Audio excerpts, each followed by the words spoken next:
conferência do GESEM, hoje dia 20 de agosto. O GESEM é o Grupo de Estudos sobre Envelhecimento da Universidade Estadual de Londrina, e o grupo hoje vai discutir uma temática bastante frequente, limitante e que impacta bastante na qualidade de vida das pessoas idosas.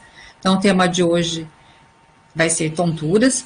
Então, inicialmente, os alunos farão uma explanação sobre a temática e depois o Dr. Cabreira, a fisioterapeuta Michele, irá fazer alguns comentários, complementar essa nossa tarde de discussão. Sejam todos bem-vindos, fiquem à vontade para comentários no chat e tentaremos responder a todas as questões levantadas. Renata? Bom, então, primeiramente, boa tarde. Meu nome é Renata, sou estudante de medicina, né, e como já foi comentado, o tema da discussão hoje vai ser sobre tonturas, né, no idoso. E a gente separou a nossa apresentação. Tá passando? Aí passou.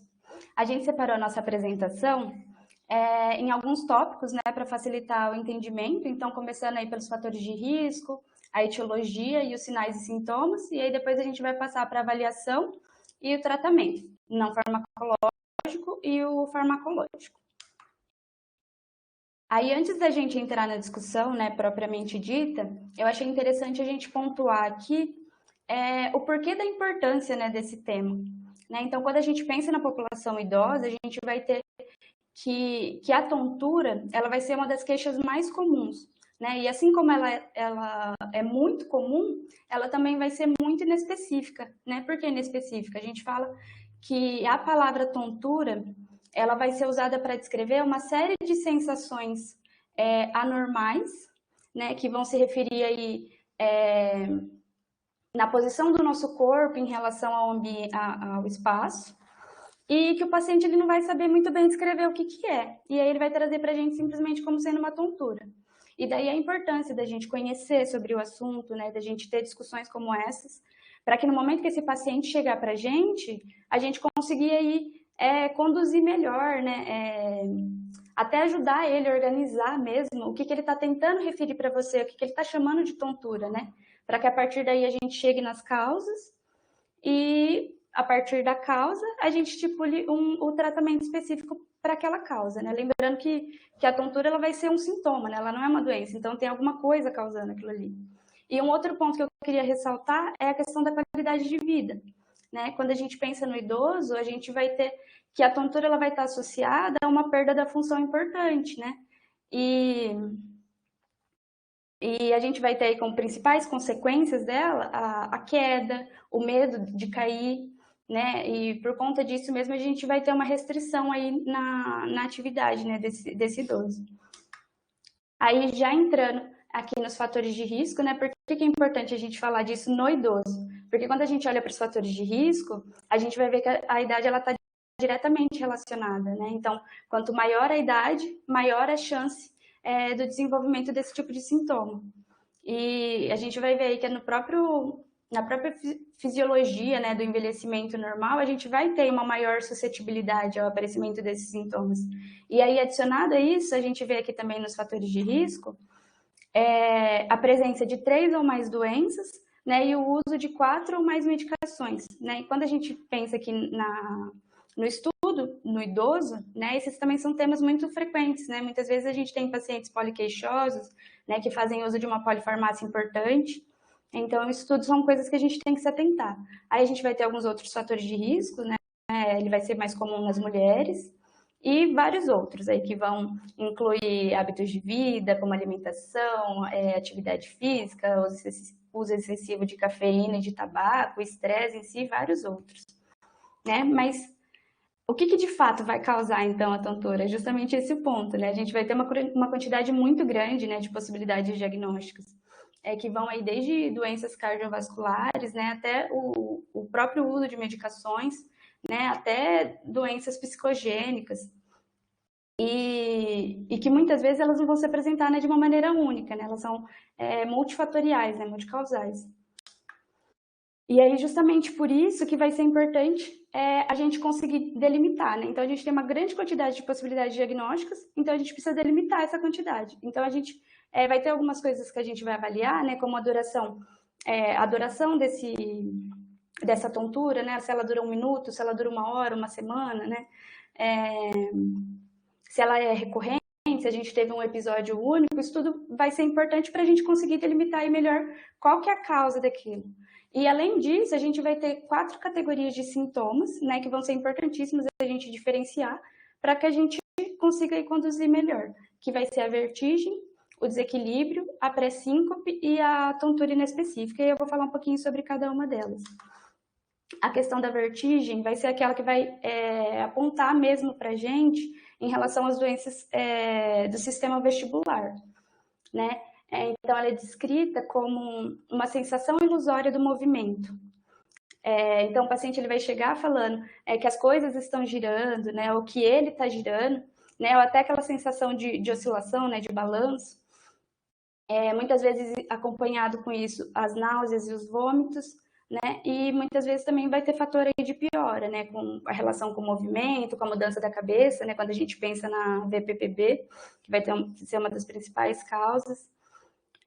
Isso tudo vai ser importante para a gente diferenciar. Aí, quando a gente pensa no desequilíbrio, ela é descrita como a percepção aí do enfraquecimento ou de uma instabilidade postural e de marcha. Também essa sensação de queda iminente e que vai envolver aí o corpo e os membros, né? Que nesse caso normalmente não está relacionado com a cabeça em si. Essa é descrita de uma forma mais contínua, né? O aparecimento dela, ela vai ter fator de melhora, às vezes, que o paciente ele vai falar que quando ele senta ou quando ele deita, essa tontura vai passar. Né? E aí, essas apresentações, elas já vão sugerir para a gente outras doenças, né? Como neuromusculares, cerebelares, neuropatias periféricas, ou próprio descondicionamento físico, né? Ou ainda algumas outras causas, né? Como o mal de Parkinson, também são coisas que a gente tem que se atentar. A pré-síncope também vai chegar para a gente muitas vezes como uma tontura, né? E aí esse paciente ele vai falar que ele teve um escurecimento da vista, né? Uma sensação de fraqueza generalizada e às vezes até chegando mesmo à perda da consciência, né? Que seria a própria síncope. E aí esses casos a gente já vai relacionar mais aí com a perfusão cerebral, né? Algumas isquemias secundárias a doenças cardiovasculares, né? Arritmias, ou então até mesmo hipotensão postural. Aqui nesse caso também é interessante a gente lembrar da questão das medicações. E aí, por fim, a tontura inespecífica, né? Que é aquela que vai ser mais difícil da gente caracterizar realmente. Né? Ela vai incluir todos os outros sintomas que não estão nas outras categorias. Perdão. Pode estar incluindo aí a confusão mental, atordoamento, uma dificuldade de concentração, ansiedade. Aí, somado com isso, a gente pode ter sintomas somáticos, né, como dor de cabeça, dor no abdômen. E aí, nesse caso aqui, ele já vai sugerir para a gente, como eu tinha comentado, a questão de distúrbios psiquiátricos, né? Então, a ansiedade, a depressão, síndrome de pânico, né? E alguns quadros fóbicos. Em relação à avaliação da enfermagem, a Karina, que estava fazendo comigo, né, que é estudante de enfermagem, ela tinha comentado aqui um pouquinho o que vai ser importante, né, nessa parte da avaliação, né? Então, primeiramente, a parte da enfermagem vai ser importante na identificação precoce, né, desses sintomas. Então, a gente vai ter aí a importância, né, do conhecimento da área ali de atuação, né, a questão da busca ativa, né, quando a gente pensa nas UBSs, né, e tudo mais, isso vai ser importantíssimo, porque a gente tem um diagnóstico precoce, né, dessa causa, e um tratamento instituído aí também de maneira mais precoce.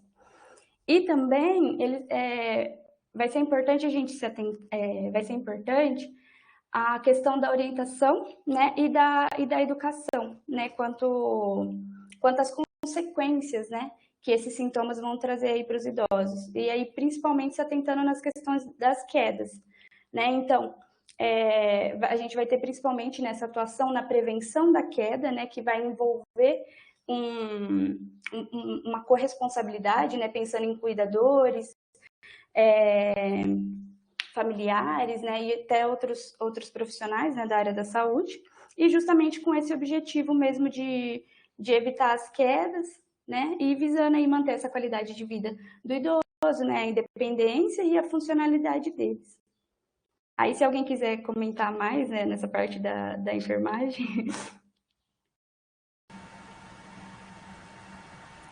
Muito obrigada, Renata.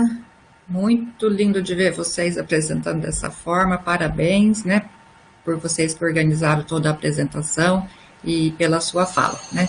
É um problema bastante frequente e às vezes até por isso acaba sendo pouco valorizado.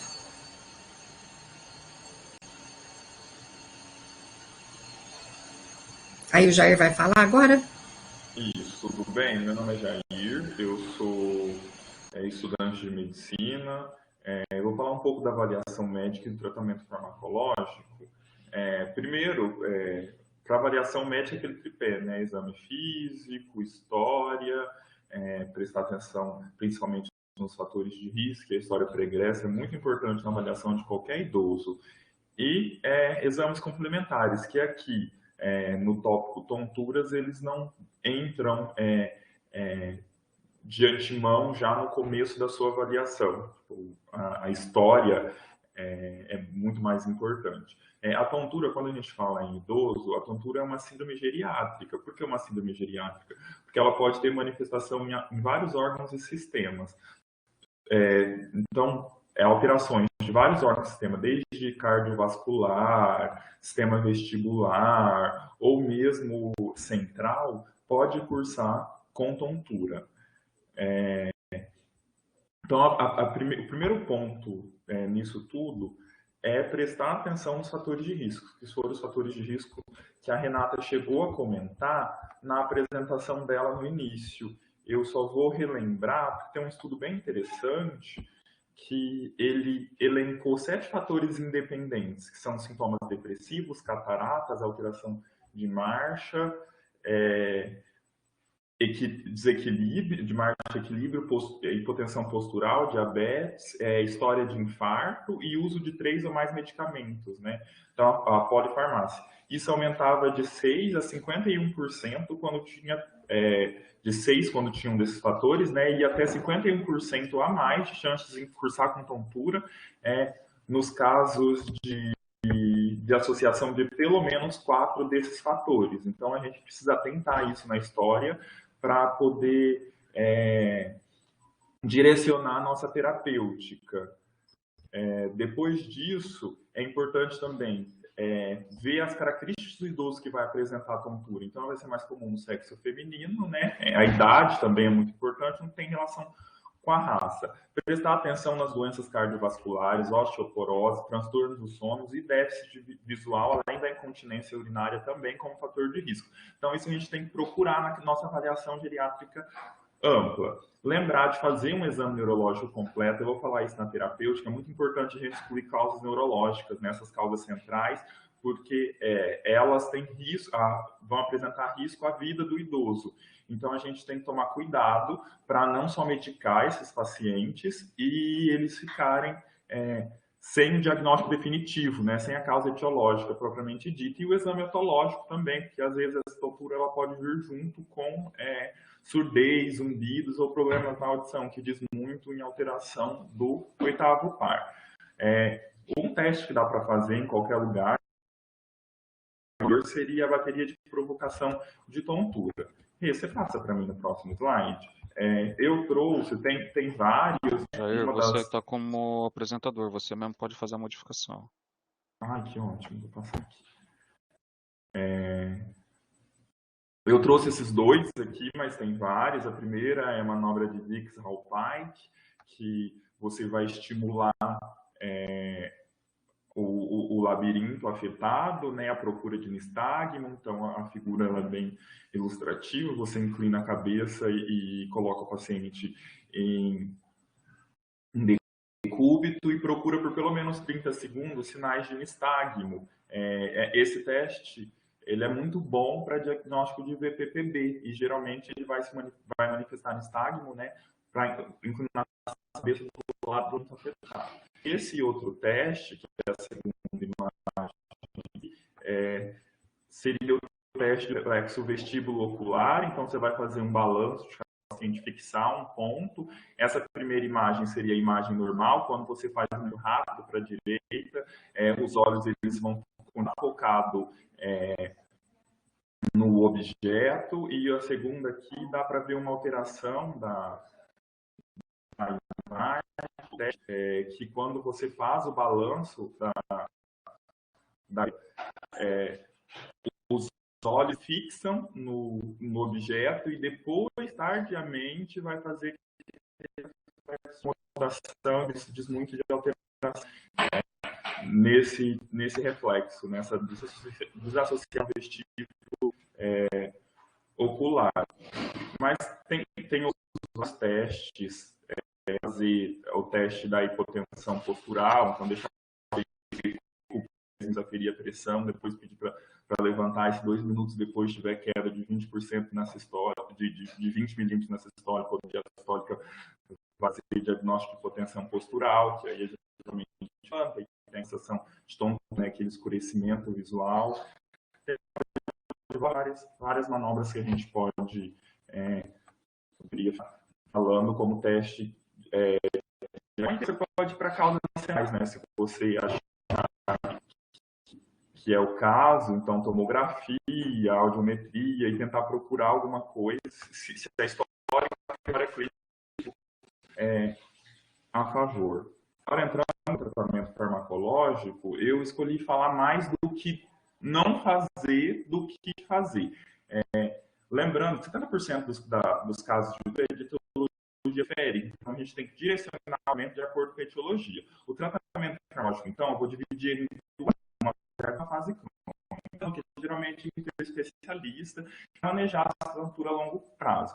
A fase aguda para todo mundo numa emergência, um socorro na UBS. O que dá para fazer e o que as pessoas mais fazem de fase aguda? Então, seriam os sedativos labirínticos ou os medicamentos de novo, para usar até os medicamentos sedativos labirínticos, então cinnarazina, ou até mesmo o clozapam. Isso mas lembrando sempre, você não deve medir principalmente dose se você não tem certeza da etiologia ou da tontura, porque pode ser uma etiologia central. Por exemplo, Jair, por favor, você conseguiria falar um pouco mais devagar, que daí eu acho que não fica cortando, não sei se é só para mim, o Cabreira colocou aqui que está picotando e eu também estou vendo. Acho que se você falar um pouquinho mais devagar, vamos tentar? Desculpa te interromper. Vou tentar um pouco. Tentar falar um pouco mais. Dividir esse tratamento em fase aguda e tratamento de fase... Melhorou. Lembrar, então, que em fase aguda, geralmente, os pacientes que chegam para a gente na urgência, pacientes que chegam em UBS, em UA, e a fase crônica, geralmente, vai ficar especialista, né? Dá para usar, então, em fase aguda, desde medicamentos como diminidrato, Vonal, que é principalmente está ligado a sintomas ou vômito, até os sedativos, né, que a cinarizina seria o medicamento. Qual que é o problema disso? Não ter certeza se a etiologia é central ou periférica, apesar de mais de 70% dos etiologia periférica. Porque vamos dar um exemplo. Tem uma queixa de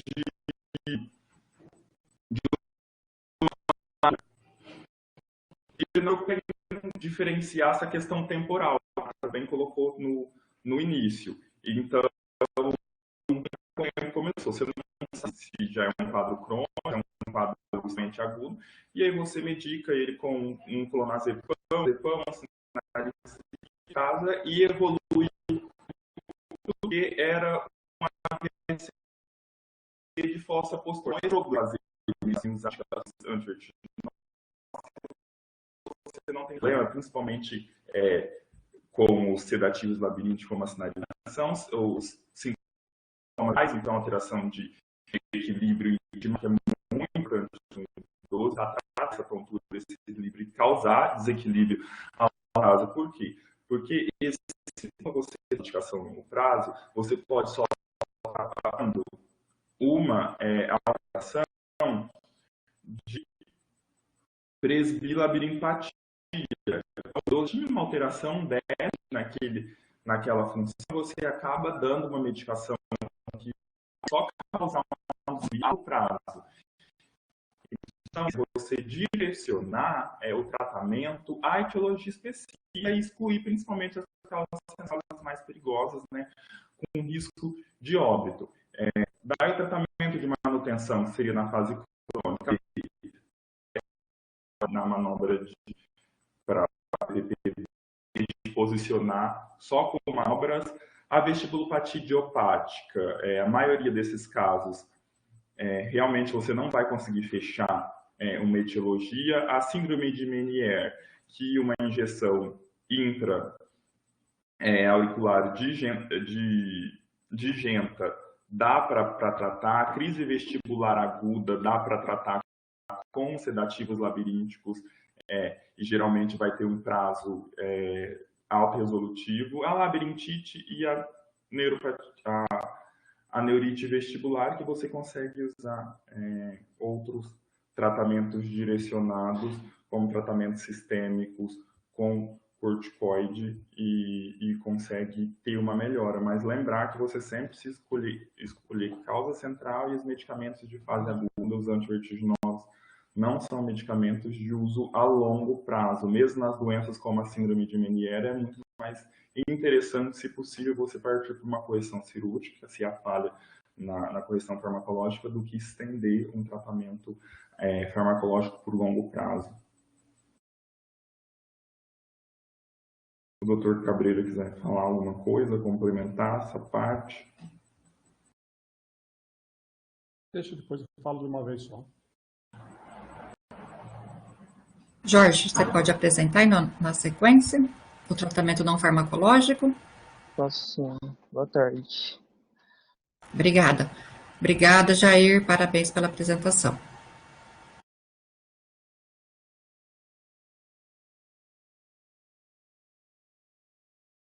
Professora, será que alguém conseguiria indo passando para mim? Porque eu tô pelo celular e Sim. aqui tá meio... Jair, você pode passar, por favor? Posso sim. Obrigado, Jair. Acho que é um anterior, né?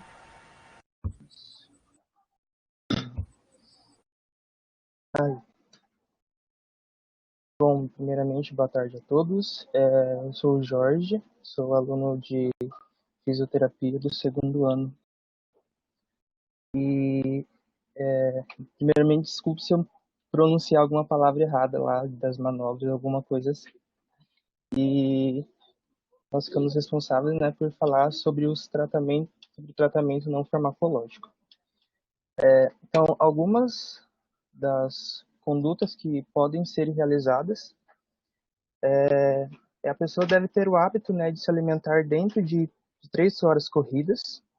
Deve-se evitar, né, ou diminuir o uso de café, chamate, alguma bebida que contenha álcool, fumo, ainda mais precisamente nas fases agudas das labirintopatias.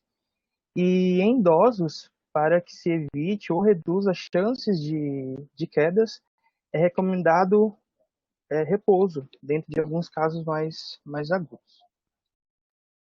Pode passar, por favor.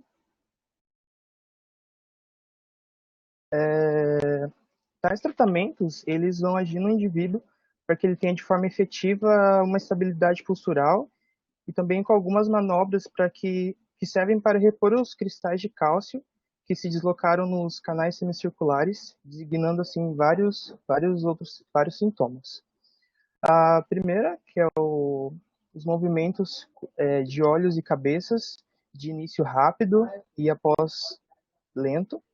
Primeiramente, é um adendo a que o número de repetições, eles serão determinados pelo profissional de acordo com o grau de intensidade ou de gravidade apresentado pelo paciente, podendo variar de 20 a 50 repetições. Aqui serão 5 sequências, sendo todas elas com o paciente se apresentando de pé sobre um colchonete. Primeiro, o paciente vai dar início às repetições olhando para cima e para baixo. Num segundo momento, ele vai olhar para a direita e para a esquerda. Depois, ele vai pegar o dedo indicador e vai aproximar e afastar.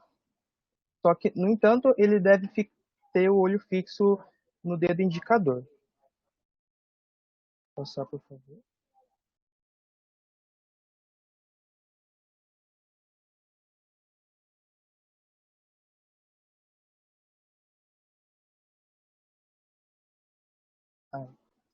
Nesse quarto, ele vai iniciar o movimento da cabeça do lado direito para o olho, do lado direito para o lado esquerdo, com os olhos abertos, e ele vai iniciar os movimentos de forma lenta e depois de uma forma mais acelerada, tendo os olhos focalizados em um ponto específico. E no quinta, ele vai iniciar uma flexão, extensão de cabeça, primeiro de uma forma mais devagar e depois de uma forma mais rápida, focalizando também os olhos abertos em um ponto específico. Essa manobra, como mesmo que é a pronúncia, já que você tinha citado? É manobra de Dix-Hallpike. Dix-Hallpike, obrigado. Ela seguirá também algumas sequências. Para dar início nessa manobra, o paciente deve estar sentado em alguma mesa, com o examinador, né, de um dos lados, e em seguida, com o auxílio do profissional, o paciente vai deitar, né, em decúbito dorsal, ou seja, de costa, já com uma rotação de cabeça de 45 graus, e mantendo a cabeça pendente até a sua posição inicial. A partir daí, o examinador vai averiguar se há alguma referência de nistagmo de posicionamento, e a partir daí, após essa confirmação ou não, o paciente volta à sua posição inicial, também com auxílio do profissional. Passar, por favor. A manobra, é manobra de Semont ou Simont? A pronúncia. Desculpe-me, eu tenho alguma dificuldade com proferir algumas palavras.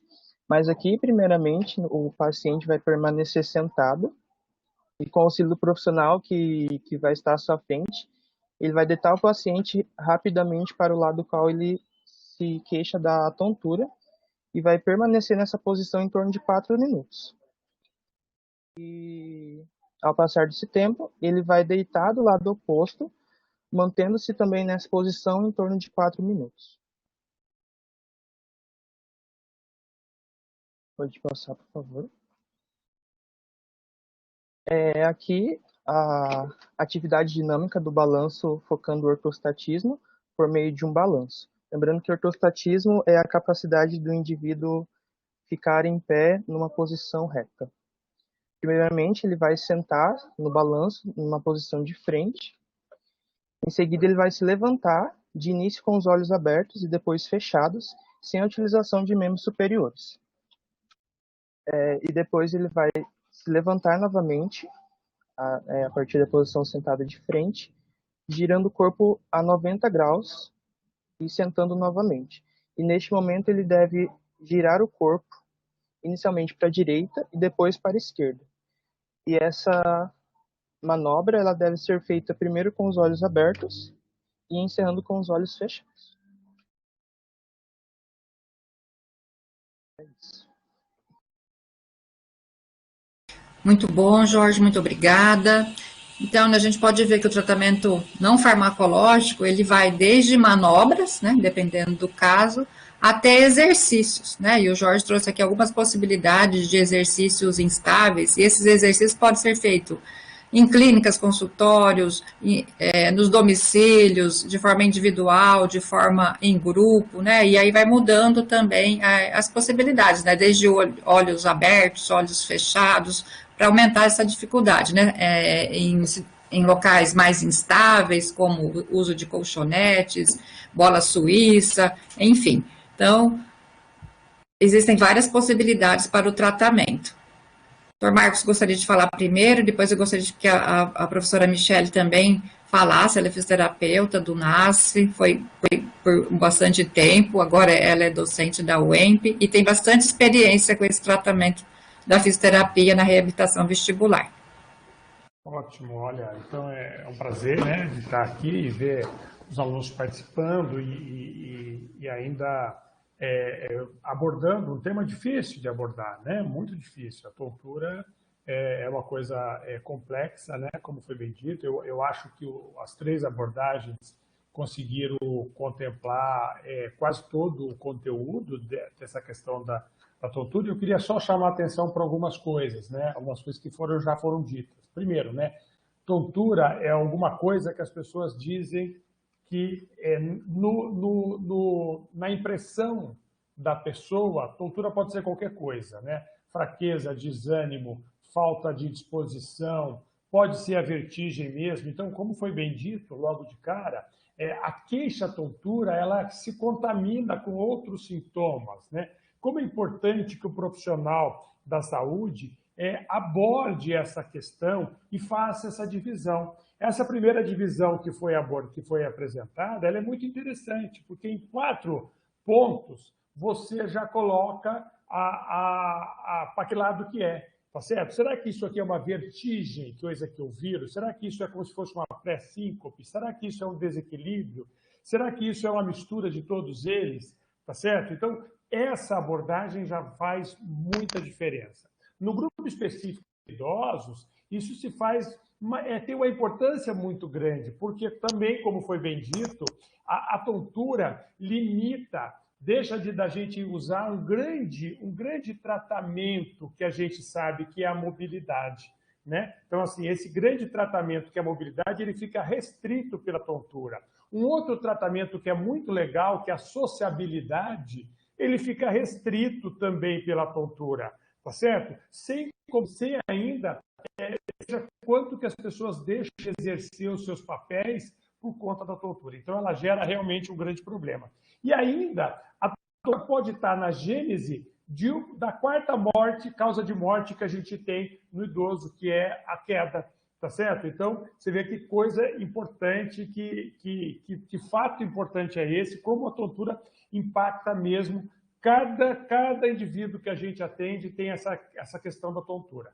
Quando a gente vai para o tratamento, também eu achei muito interessante essa ideia de dizer o seguinte, olha, o tratamento, muitas vezes, ele tem que ser dito o que não deve ser feito, né? Então, assim, nós temos que desconstruir a ideia de que para a tontura, primeiro que é aquela ideia de que todas as tonturas são labirintites. Se a gente fizer uma pesquisa aí com o pessoal, os nossos vizinhos, com as tias, com os parentes, nas nossas festas, pergunta quem não tem tontura, você vai ver que a palavra labirintite vai aparecer, tá certo? E a labirintite, ela é uma causa muito infrequente da tontura, muito infrequente, tá bem? É importante a gente fazer bem o diagnóstico, né? E aí o que salta aos olhos quando a gente tem tontura é a VPPB, que é a vertigem funcional paroxística benigna, que foi dito, tá certo? Pelas 2 últimas apresentações, tá bem? E a VPPB tem uma característica, você faz o diagnóstico clínico, tá certo? A manobra de Dix-Hallpike. Quando você tem a Dix-Hallpike positivo, você tem VPPB. Logo que você tem a manobra do Dix-Hallpike positivo, você tem a manobra de Epley, que é a manobra que você coloca o cristal no lugar dele. Então, você vê que isso é a única coisa na saúde que melhora 80% a 85% das vezes só com manobras. Tá? E aí resolve rapidinho, né, Cabreira? Parece que é como tirar com a mão, né? Na hora você já vê a melhora, né? Exatamente. As estatísticas mostram de 80% a 90% na primeira manobra. E você pode fazer depois a segunda manobra, a terceira manobra. Você vê que coisa interessante que é a manobra de Epley, tá certo? Que na mesma posição que você viu que está positivo, você faz a outra rotação e depois tem tem vários vídeos no YouTube que dá para as pessoas acompanharem isso, tá bem? Mas isso é uma coisa extremamente importante e isso desconstrói a ideia de que nós temos que ter um tratamento.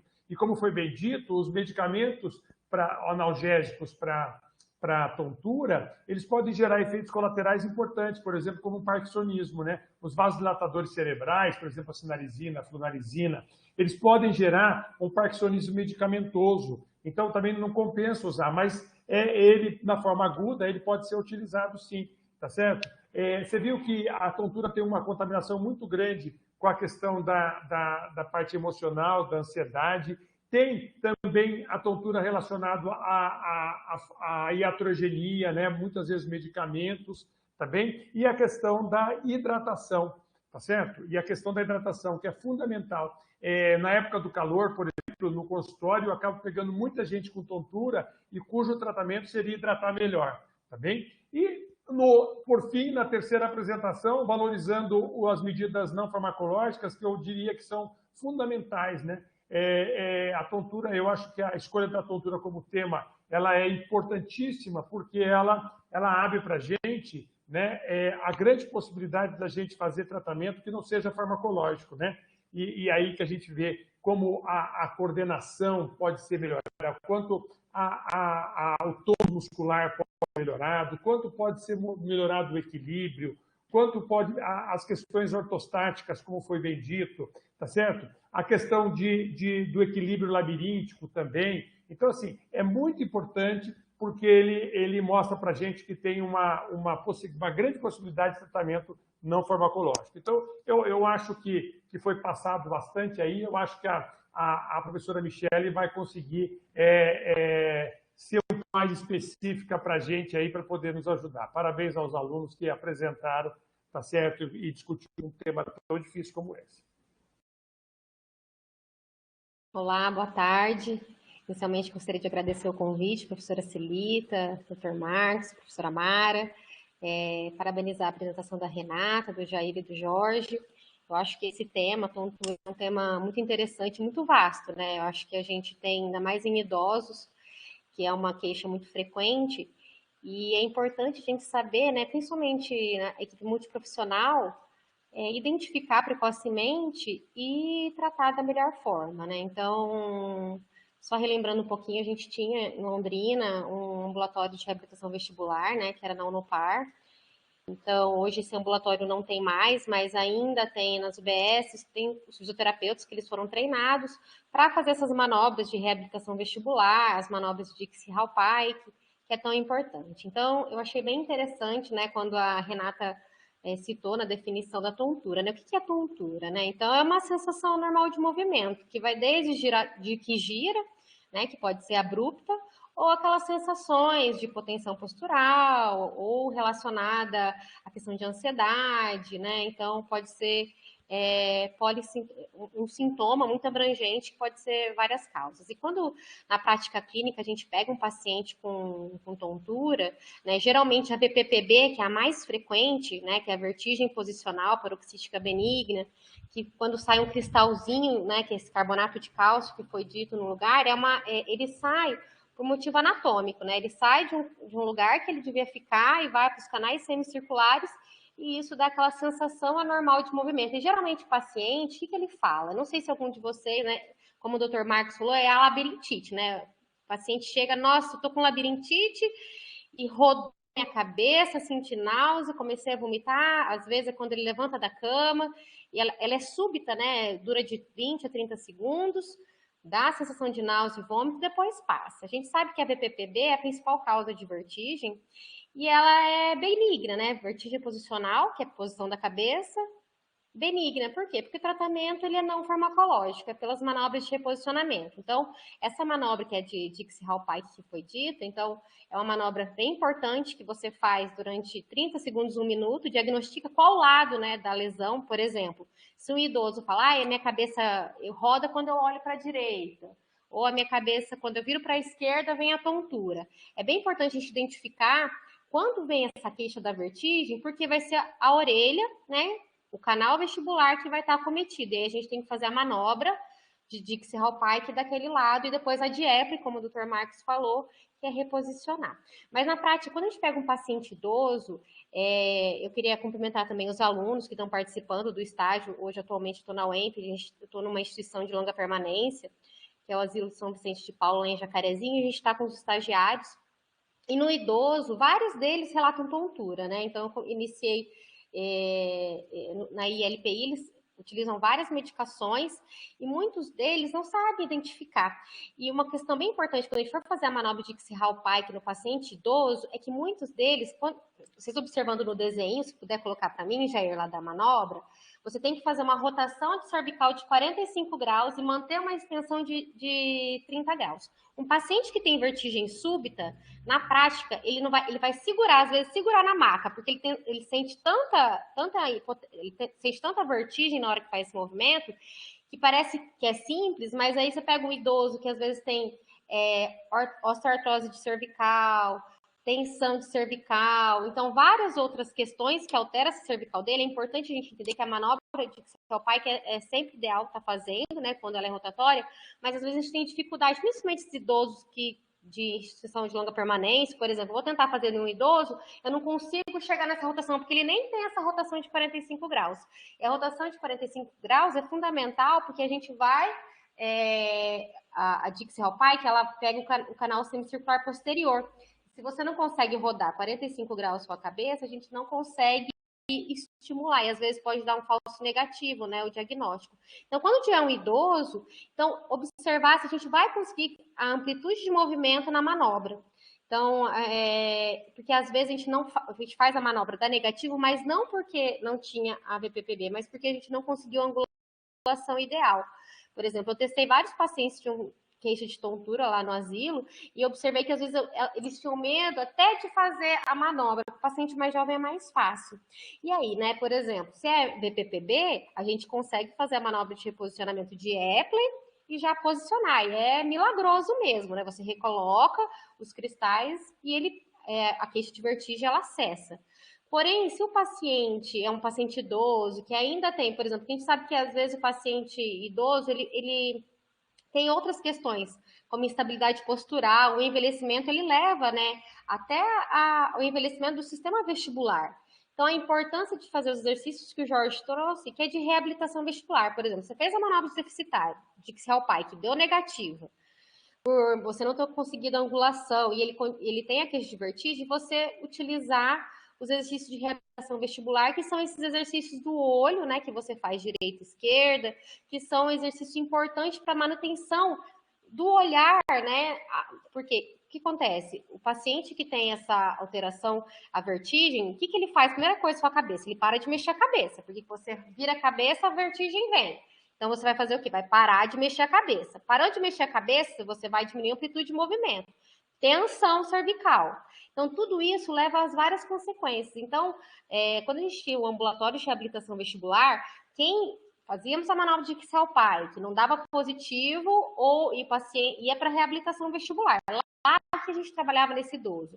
Mobilização de cervical, né, alongamento dessa musculatura cervical, terapia manual para tirar tensões, porque às vezes o paciente fica tão tenso que tem a vertigem, que ele paralisa a cervical e não consegue nem mexer. E aquilo, ele chega no consultório igual um robozinho, né? Você pede para ele virar para o lado, ele vira o corpo inteiro, porque ele não quer mexer a cabeça para não dar a sensação de alteração. Então, você trabalhar os movimentos dos olhos e depois da cervical, depois dessa liberação miofacial, né, de amplitude de movimento. E por último, né, que você também passou, o Jorge pode passar o próximo,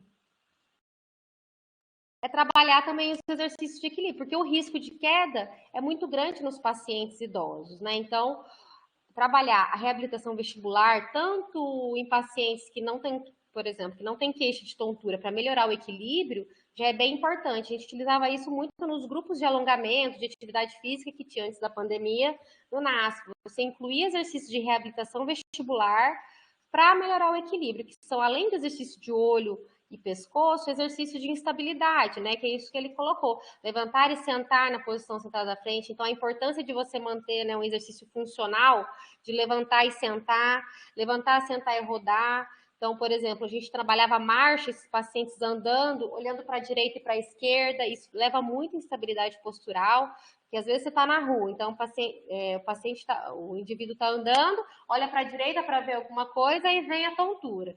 E quando você trabalha bastante repetição com esses movimentos, existe uma coisa na neuroplasticidade cerebral que chama habituação, né? Você vai trabalhar direita, esquerda, você vai trabalhar, vai fazer movimentos repetitivos, e uma hora esse paciente não vai ter tontura. Então, a reabilitação vestibular e a manobra de Epley para tratamento das tonturas, elas que sejam de origem vestibular, né, excluindo as outras causas, ela tem uma evolução muito boa, principalmente nesses pacientes. Excelente, Michele. Né, até a professora Mara colocou, né, que a gente tem que pensar, às vezes, na hipertensão, né, que também dá sinal, ou a hipotensão, né, dá esse sintoma, né, de tontura. E ela pergunta também, né, o que devemos pedir para os familiares observarem nas queixas de tontura para que os idosos nos ajudem com o diagnóstico diferencial? Primeira coisa que a gente pergunta, principalmente, é quando que é o episódio que desencarrega, que inicia o episódio da tontura, né? Então, eu sempre pergunto, é quando você vira a cabeça? Porque a vertigem posicional, ela vem com a mudança da posição da cabeça, né? Então, quando o paciente levanta da cama, vira abruptamente, ela é súbita ou ela é prolongada? Né? Então, nós tínhamos no asilo um paciente que ele tinha tontura por um AVE hemorrágico. Uma tontura, ele teve um AVE de tronco, pegou cerebelo, era uma tontura central, né? Diferenciar essa tontura central, que é uma tontura que não para, que não é súbita, de uma tontura abrupta, que geralmente são as periféricas, né? Aquelas tonturas que vêm abruptamente, principalmente relacionadas a BPB. Então, eu acho que é importante a gente orientar os familiares quando que vem a tontura. É quando eu levanto, mas é quando eu levanto. Aí faz a diferenciação da postural, que como já foi dito, a relação acho que quem falou foi o Jair, né? Que você mede a pressão, não foi você, Jair? Como que vocês fazem a avaliação da hipotensão? Coloca o paciente de um prédio para levantar 2 minutos, vai a pressão e ver a aceleração de pelo menos 20 milímetros históricos, ou 10, que a gente faz diagnóstico de hipotensão postural, né? Que é importante para a de BPPB, principalmente. Isso, acho que é bom diferenciar, né? Descartar que seja, né, relacionada à hipotensão postural e ver se tem alguns sintomas neurovegetativos, como náusea, palidez, vômitos, que é bem característico. Calafrios, que é bem característico de vertigem periférica. Se ela for súbita, ela passa, né? Eu tive um estresse, que geralmente os pacientes que evoluem com BPPB, principalmente está relacionada, né? Porque é idiopático o BPPB, não tem uma causa definida, mas a gente sabe que a etiologia é que sai um carbonato de cálcio. Mas qual que é a causa? Ainda não se tem a definição. O que a gente tem visto é muitos pacientes, às vezes, passam por um período de estresse, ficam nervosos, né? Tem tensão cervical, aí essa tensão cervical restringe a amplitude de movimento e que desloca esse carbonato de cálcio de um canal do sacro que ele fica para o canal semicircular. Muito comum também é trauma de crânio, paciente com TCEs, né?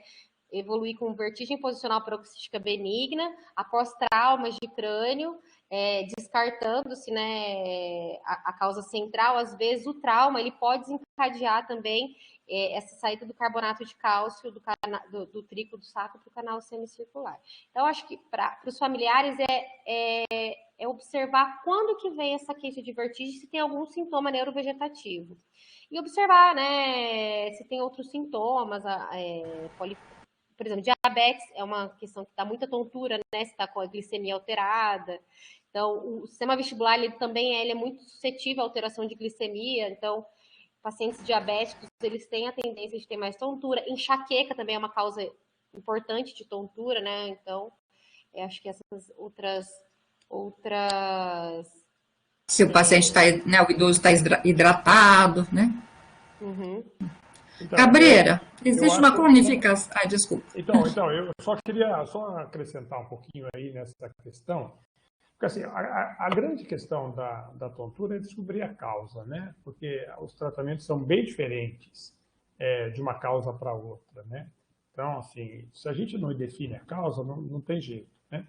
Então, assim, eu acho que eu vou só repetir. Se a gente pergunta, se a gente caracteriza essa tontura como vertigem, ou como um quadro pré-sincopal, ou como um quadro de desequilíbrio, isso ajuda muito. E como é que a gente caracteriza isso? Perguntando, peraí, você quando você sente tontura, você acha que as coisas giram? Ou vocês acham que a coisa apaga, que é pré-síncope? Ou, na verdade, é uma tontura que aparece quando você anda, que é o desequilíbrio. Então, eu já fiz essas 3 coisas. Uma outra coisa muito fácil de perguntar, tá bom, eu não sei direito se é vertigem, se é pré-síncope ou se é desequilíbrio. Quanto tempo dura essa sensação? Segundos, tem chance de ser VPPB, tá certo? A própria hipotensão postural, é que a hipotensão postural nós vamos ter que fazer o diagnóstico mesmo medindo a pressão, mas a VPPB é o mais clássico. Ah, não, ele não dura segundos. Eu fico assim, quando eu tenho essa tontura, eu fico aí alguns minutos com ela, tá certo? Então, isso não é VPPB, tá certo? Isso pode ser de mulher, tá bem? Pode, vem junto com hipoacusia e vem junto com o zumbido, tá bem? Pode estar relacionado a alguns medicamentos, tá bom? Agora, quando que é a neurite vestibular, que é a famosa labirintite? É quando ela não passa. Quando ela não passa. Para vocês pensarem, como é parecido a neurite vestibular? É igual a tontura e a náusea da grávida. Ela tem agora, ela fica o dia inteiro sentindo isso. Já foi dito inicialmente, quer dizer, esse tempo de duração da tontura ajuda muito a gente. Você viu, olha, se gira ou se não gira, se apaga ou se não apaga, se dá desequilíbrio. Quanto tempo dura, tá certo? Essa associação com outros sinais autonômicos, né, como sudorese, náusea, vômito, como já foi dito, tá bem? E é lógico, medir a pressão deitado, sentado, sem dúvida nenhuma, é obrigatório. Então, você vê que são pequenas coisas que a gente... Agora, quando isso, eu falo para os alunos, de quando o paciente não lê direito os livros e ele mistura tudo, tá certo? Já foi dito isso, né? Quando acontece isso, tem grande chance de ser uma neurite, uma tontura de origem emocional, tá certo? Seja ansiedade, seja depressão, porque ela se expressa dessa maneira. Desculpa, o que você ia perguntar? Eu ia perguntar, existe uma cronificação dessa labirintite? Ou o idoso não está sendo tratado adequadamente? A maioria das pessoas que falam da cronificação é que, na verdade, é uma VPPB que não tratou, né? E aí ela mexe o pescoço, ela sente tontura. Aí ela mexe outra coisa, ela tem outra tontura. Ou então ela tem uma cinetose, que é o estímulo de acordo com o movimento. Só que daí a pessoa se carimba como labirintite, tá certo? O que cronifica é a síndrome de Meniere. A síndrome de Meniere ela tem um primeiro episódio, ela está relacionada não com canalículos, com cristais, ela está considerada com uma hipertensão dentro desses canalículos, e aí você pode ter zumbido, hipoacusia e tontura. Na síndrome de Meniere, o primeiro episódio é bem mais importante e depois ela pode se cronificar 20 tempos em tempos, tá certo? Mas não que o indivíduo fique o tempo inteiro com tontura. Quem fica o tempo inteiro com tontura, que não pode abrir a porta, que não pode mexer, isso aí é a cinetose, tem muitos de nós que tem uma sensibilidade menor a movimento, tá bem? Ou uma VPPB não tratada, ou, que é muito frequente, uma ansiedade, um transtorno de ansiedade que se expressa com a forma de tontura. Mas essa ideia... Agora, o que também a gente vê, Celita, é a pessoa começar a tomar a flonarizina, que é um sedativo labiríntico, a cenarizina, a flonarizina, e você cria não uma dependência, mas você cria um padrão de ação desse medicamento, e quando você tira, você sente falta do remédio, porque eu não tratei a minha labirintite. Tratou sim, é que você ficou dependente do remédio, então nós temos que diminuir aos poucos. Né, isso é bastante importante, esse tratamento, né? Senão, às vezes, como a Karina colocou, né, a gente pode rotular o idoso como um poliqueixoso, né? Exatamente. E muitas vezes é a gente que está com preguiça de fazer o diagnóstico adequado. Em relação à labirintite, geralmente é infecção por um vírus, zoster, né? Uma coisa que a gente observou, a gente tem, né, eu e a Celita, a gente faz parte do pós-Covid, e alguns pacientes, eles têm relatado tontura, vertigem pós-Covid. Você tem ouvido também falar em relação a isso? E ela tem essas características meio de labirintite mesmo, de infecção, igual o herpes zoster faz pós-Covid. Quando a gente chama de labirintite, o que a gente deve chamar de labirintite, né, no diagnóstico de tontura? É a neurite vestibular. A neurite vestibular, que é uma inflamação, tá certo, que acontece no sistema vestibular. E essa inflamação ela pode acontecer junto com a infecção viral. Por exemplo, do jeito que a gente tem uma infecção viral, a gente tem uma conjuntivite, a gente tem uma rinite, a gente tem gastrite, podemos ter uma labirintite, né? O labirinto inflamado. Então, ele pode vir junto, ele vem depois de alguns dias de um quadro gripal, tá certo? De um quadro gripal, que pode ser qualquer vírus, tá? E ele vem com muita tontura, mas ele fica o tempo inteiro, ele dura, ele chega e ocupa a nossa cabeça por 3, 4 dias. Isso é uma inflamação aguda. Agora, existe um mecanismo de reação à infecção viral, tá certo? Que acontece depois de 3, 4 semanas pós o herpes zoster, mas pode ser qualquer outro vírus. E agora, inclusive, com o vírus do coronavírus, tá certo? A gente pode encontrar isso. Isso, sim, é neurite vestibular, tá certo? Agora, isso é muito menos frequente do que a BPPB, do que a síndrome de Meniere, do que a hipotensão postural, do que a tontura associada à ansiedade. Muito menos frequente, tá certo? Então, você vê como é importante a gente dar nome aos bois para a gente não tratar errado, né? Bastante importante nessa nossa discussão, né?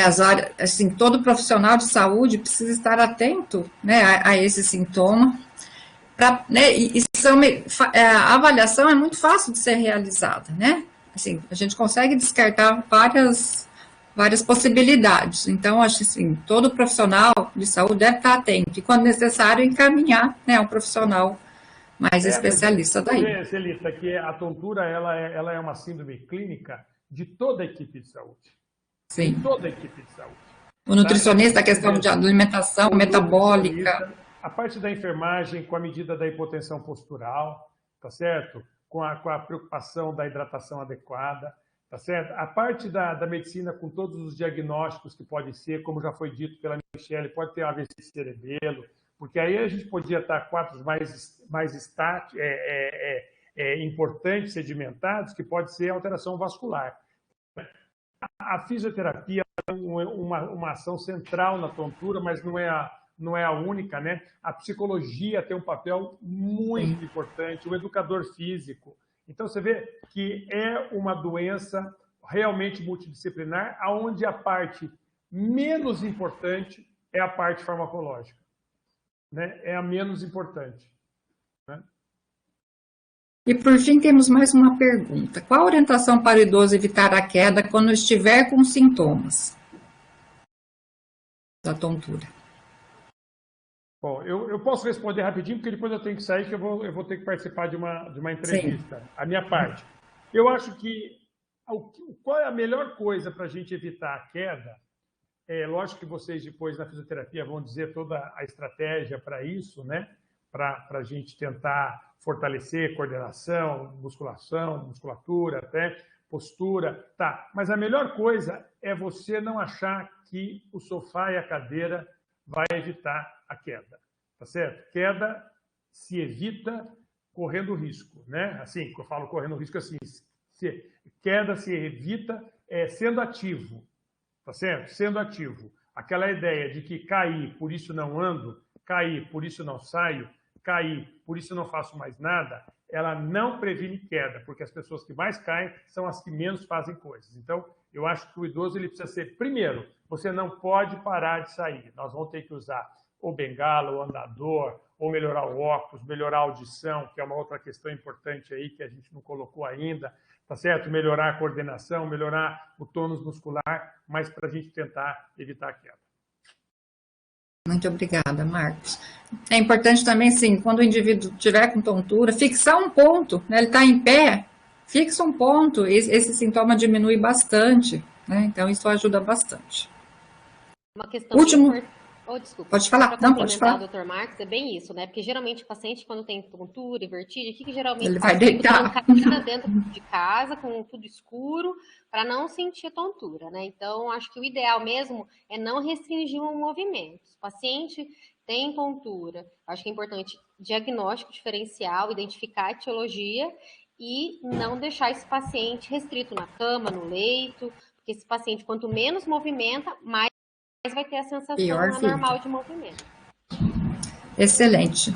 Gostaria de agradecer a presença de todos, foi uma tarde bastante rica, né, bastante produtiva, e lembrar que a nossa próxima discussão do G100 será no dia 10 de setembro. Muito obrigada pela presença de todos, obrigada, Jefferson, por possibilitar aqui, né, a nossa reunião aqui.